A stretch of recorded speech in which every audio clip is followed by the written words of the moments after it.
This is an English educational experience production. Hello ladies and gentlemen, this is the final tutorial prepping you for the STAAR Social Studies test to be administered in a week and a half. Hopefully you watched all the prior tutorials. This one presupposes that you have, so please make sure that you go back and watch those first, otherwise you're going to have to do some catching up. Okay, here we go. Got my handy dandy highlighter, got my writing utensil, you'll have a pencil and eraser, hopefully you'll have two pencils, but this is going to be a complete walkthrough, so it is going to be very lengthy. I'm going to take my time going through this. Specifically, we are going to be organizing the questions and using them to answer other questions and making sure that you properly know how to annotate. Here we go, everybody. Alright, so as you've seen in the previous tutorials, after they tell you to write your name, you can open it up.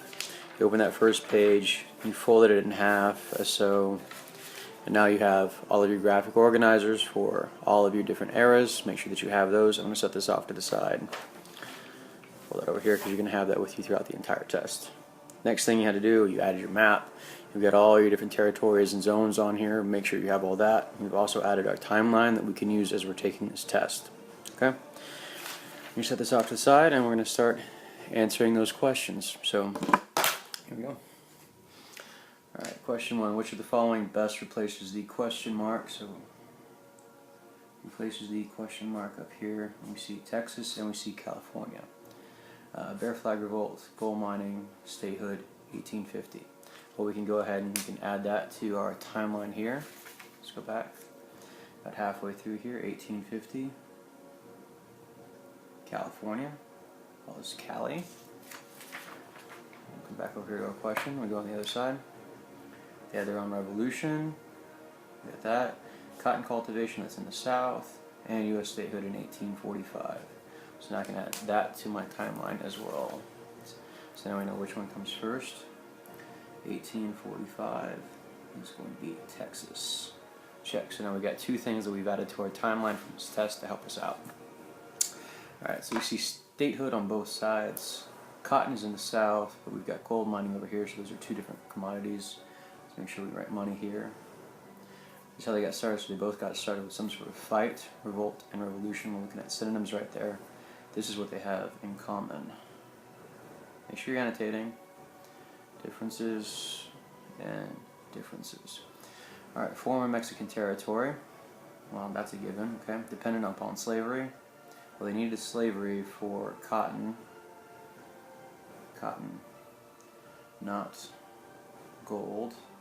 So they don't share that in common, so I can eliminate that. Settled by Mormons. Neither one of these talks about Mormonism, and that's Utah.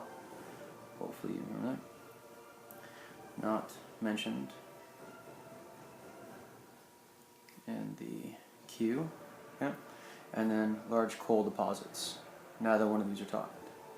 So not mentioned in queue. We get that? We got that. The process of elimination lets us know that they are both former Mexican territory and they come from the Mexican cession. Okay, so our answer here, number one, is going to be A. But let's also make sure we organize this so we can use the information later. We've already added the dates. We've already added those. But let's also add the question. So we come over here, we're looking at our eras. Question one is going to go in westward expansion, industrial revolution, because we're moving out west. And that's one of those territories right there with the Mexican cession. So question one, pop it in right there. Okay. Put that off the side. And then up here as well. So we move on to question two. Alright, question two. Alright, we've got intolerable acts. So we should already know where this is going. First Continental Congress, we know this happens before the Revolution, and Thomas Paine's Common Sense is published. So we know that Thomas Paine wrote this. They're just giving us a name for that real quick. So we don't have any dates on here, but what we can do is we can go ahead, we can find where it belongs. Question two is happening for the American Revolution, so that's going in there. Okay. Okay. Well, the era of good feelings. The era of good feelings is going to happen way after the War of 1812. And that's when we're going west. So going west. So we got that. And if we're going west, that's going to be era westward expansion. So that does not fit there. Revolutionary era. Okay. Maybe. When do we get rid of that? Westward expansion is the same thing as that, so you know it's not that one. And the Jacksonian era. Now you got to think about when Jackson was the president. When Jackson's the president during that westward expansion, that Indian Removal Act. So again, that's when we're going to see that particular era right there. And this question, the Intolerable Acts, First Continental Congress, and Thomas Paine's Common Sense, well, that goes over here in the American Revolution. So, question number 2, pop right in there. And then we can look at our answer choices here. Revolutionary Jackson, I'm going to go with H. Jackson is also going to be westward expansion. It also helps to remember that westward expansion, we're also sending the Native Americans out west too, in addition to all the other families that are expanding out west. So, westward expansion, westward expansion, westward. So, if we numbered our eras, come back over here, 1, 2, 3, and 4. This is era 4. This is number 4. This is number 4. This is number 4, and this is number 2. Not one of these is a possible answer choice. This is why we use those eras to help us out. Let's move on to question 3, shall we? Okay. Alright, here we have the Constitutional Convention. So before we even get into the question, we've got the Constitutional Convention. I'm going to pop back over to our era chart, and we're going to see if we have the Constitution on here. And that's where we see this, with New Republic. So question 3 is going right in there for the Constitution. Okay, so I can write New Republic up here, if that helps. Okay, so we get the Virginia Plan, the New Jersey Plan, and something in the middle. Which of the following should replace the question mark? Now these are linking up, so what is going to link the two? Well, we know if we have two sides and they're trying to come to an agreement, that's going to be a compromise. So look at my answer choices. Democracy, compromise, balances, compromise. So I see compromise, and I see compromise. And that's one of the things the Constitutional Convention is all about. The convention is all about compromise. So I can go ahead and I can eliminate direct democracy and checks and balances, because this right here is going to be about the three branches: executive, legislative, and judicial, and direct democracy is going to be about voting. And do we see voting in any one of these? We don't see that. So we've got the Great Compromise, and we've got the Missouri Compromise. Well, I see Virginia, and I see New Jersey. Is Missouri going to go in the middle? Well, when does Missouri show up? Well, Missouri doesn't show up until westward expansion we get past the Appalachian Mountains.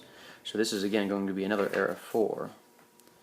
This is era 4. And the Great Compromise, well, we check our chart again. There's the compromises, New Jersey and Virginia. That's the Great Compromise. Seems pretty straightforward. Alright, got era 3, and which one's going to fit in the box? Is going to be the Great Compromise. Great Compromise. Cool. So we go back over here. Question 1 is going into westward expansion. Question 2, an American Revolution. And question 3 going into New Republic. Move on to question 4. Oh, question 4. Awesome. First thing we're going to see. And to save yourself some time when you're looking at quotation questions, yes, you can read the whole thing, but it's more of an expedient process if you look at the first sentence, the last sentence, who said it, and the date. So we're going to do that first. Now, it doesn't always work. When it does, it's awesome. So the first sentence, Black Codes was a name given to laws passed by Southern government to establish during the presidency of Andrew Johnson, but we're looking at this, okay. Weapons in public places and working in certain occupations. So I'm going to go back up here and see how this doesn't work. Forbidden from carrying. National Archives and Records Administration, July 14th, 2010. Well, if we look at our timeline here, our timeline does not go past 1877. That's the furthest date that we have on this particular timeline, okay? So we get that out of the way, and then we look at the first sentence when we're looking at this. Black Codes was a name given to laws passed by Southern governments. Well, Southern governments, when do we have the North versus the South? Well, that's either going to be the Civil War or it's going to be Reconstruction. Well, let's look at the graphic organizers that we've had you guys add on here. Alright, we see the documents here. See Emancipation Proclamation, 13th Amendment, battles, assassination of Lincoln, Union versus the Confederacy and their commodities, Reconstruction, Black Codes. So we know that question number 4 is going to fit into Reconstruction. Move that out of the way. Okay. So Black Codes, who's this designed to affect? Blacks in the South, African Americans who were recently freed, right? Okay. So let's check it out. One of the next strategies we're going to look at, and this is something you should know from your reading classes, is to look at the verbs and the nouns. So I'm going to use my highlighter for this, and I'm going to look at the verbs. Limit, increase, decrease, or improve. Okay? Just basic reading strategy here. Limit means to keep something down, right? Increase means to go up. Decrease means to go down. And improve means to go up. Black codes was a name given to laws passed by Southern governments established during the presidency of Andrew Johnson, imposed severe restrictions on freedmen. And see, we have to highlight some more here. Imposed severe restrictions on freedmen. Well, restriction. What would be a synonym for restriction? We've got limit and we've got decrease. Increase is restriction. If you guys get put on restriction, which is, I know, a colloquialism that you guys use, if you're put on restriction for whatever you've done to be punished for, is that a good thing or a bad thing? Well, pretty much a bad thing. So we're going to eliminate G and we're going to eliminate J because these two are good things and these right here are not. So we're down to F and H. Get rid of that, get rid of that. Now between F and H, let's check it out. Limit the effects of the Reconstruction Amendments. Well, what were the Reconstruction Amendments? Come back over here. Reconstruction Amendments. We've got 14 and 15. You have citizenship and to allow voting. Well, who would they not want to be citizens and who would they not want to vote in the South?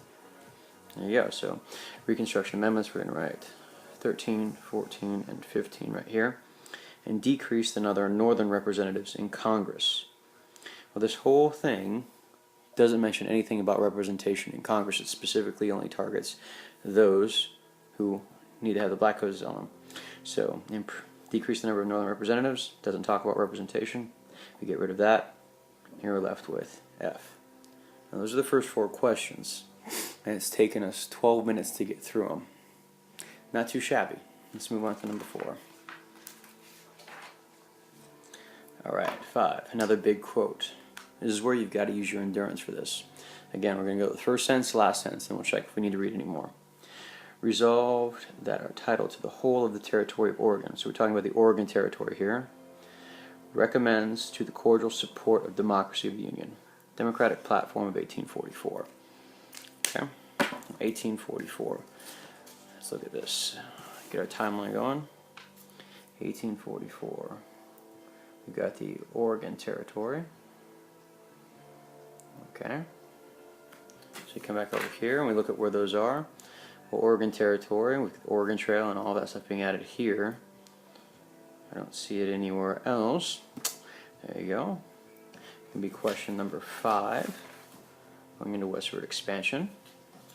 Get that out of here. So we got the organization and we've got a timeline we worked on. Okay.